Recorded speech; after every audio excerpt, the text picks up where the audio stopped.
महाराष्ट्र राज्य युवा शारीरिक शिक्षण शिक्षक महासंघ व सर्व सहयोगी शारीरिक शिक्षण संघटना आयोजित बेमुदत धरणे आंदोलन आझाद मैदान मुंबई येथे सुरू आहे।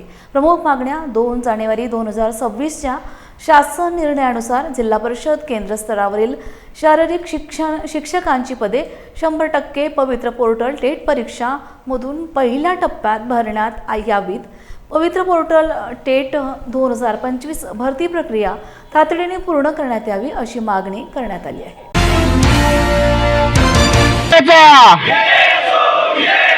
शारीरिक शिक्षण विषयाचा कोण म्हणते देत नाही।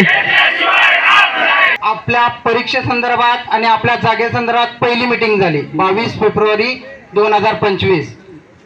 त्यासोबत पाटोळे सर होते, दारोडकर सर होते व आपल्या युवा शारीरिक शिक्षक संघटनेतर्फे मी आणि आपले बर्गे सर, आम्ही चौघेजण त्या मीटिंगसाठी होतो। त्याच वेळी रूपरेषा ठरली होती की 15 मार्चच्या जी आरनुसार संच मान्यतेच्या जागा येणार। त्यानंतर जो लढा लढत गेलो आपण, ते आता एवढं सांगण्यात आनंद होतो की इतिहासातलं हे दुसरं आंदोलन ठरलंय। का म्हणतोय दुसरं आंदोलन ठरलं? एक आपलं ताशिके तत्वासाठी आंदोलन झालं होतं, दुसरं हे आंदोलन होतं की आपण एवढ्या मोठ्या संख्येने इथे उपस्थित होतो। याबद्दल मी संपूर्ण अभियोगता क्रीडा अभियोगतांचे मी आभार मानतो की आमच्या संघटनेच्या आव्हानाला साथ देऊन आपण इथे स्वतःच्या भाकरीसाठी इथे उपस्थित राहिला। कारण का डीएड बीएडच्या विद्यार्थी संख्या 1,76,000 इतकी आहे।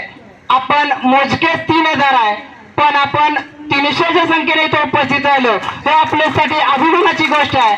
आणि आपण विजय मिळवूनच घरी जाऊ एवढी ग्वाही आपणास देतो आणि मी थांबतो। जय हिंद, जय महाराष्ट्र। आपण जर पहिलीपासून 4थी पर्यंत जर बघितलं तर त्यांच्या ग्रेड सब्जेक्ट मध्ये सुद्धा आपलं पद आहे, परंतु ते ग्रेड कसे भरतात, त्याचं मूल्यमापन कसं केलं जातं हे अनालिसिस आपण बघितलंच नाही। डायरेक्ट अ ग्रेड, ब ग्रेड, क ग्रेड अशी दिली जाते, म्हणजे आपल्या विषयाशी डायरेक्ट छेडछाड होते। त्यांना कधी विचारलं, मी स्वतः बघितल्या काही गोष्टी, म्हणलं ही ग्रेड कशी दिली, तर ते म्हणले ह्याला काय नसतं, हे असंच द्यायचं असतं। इथपर्यंत आपल्या विषयाचं गेलेलं आहे। म्हणजे ही अवस्था जर आपली असेल, आता सरांनी सांगितलं आपल्या विषयाचं महत्व आपणच वाढवलं पाहिजे, नाही तर आपल्याला कुणीही किंमत देणार नाही। त्याच्यामुळं आपल्या विषयावरती आता बघा, हे 300 या ठिकाणी उपस्थित आहेत, कदाचित 4,860 पदावरती जर आपली भरती झाली तर आपण त्या पदावरती जाऊ आणि तिथं गेल्यानंतर आपण पुढच्या पिढीचे बाप असणार आहोत आणि बापाचं कर्तव्य असतं पुढच्या पिढीला सेटल करायचं। जर आपण त्या कर्तव्यावरती जर मुकलो तर पुढची पिढी कधीही सेटल होणार नाही। मी 15 वर्ष झालं विनाअनुदान शाळेवरती काम करतोय। 15 वर्षामध्ये अनुदानाचा विषय कधी आला नाही आणि अनुदानित जागा पण बघितली नाही, परंतु आपण ज्यावेळेस बाप होऊ क्रीडा शिक्षकामध्ये, त्यावेळेस आपली पुढची पिढी अशी वन फिरता कामा नये। ही सगळी जबाबदारी आपली असणार आहे आणि ही सगळी जबाबदारी आपल्याला पेलावी लागणार आहे, तरच आपला विषय जिवंत राहणार आहे।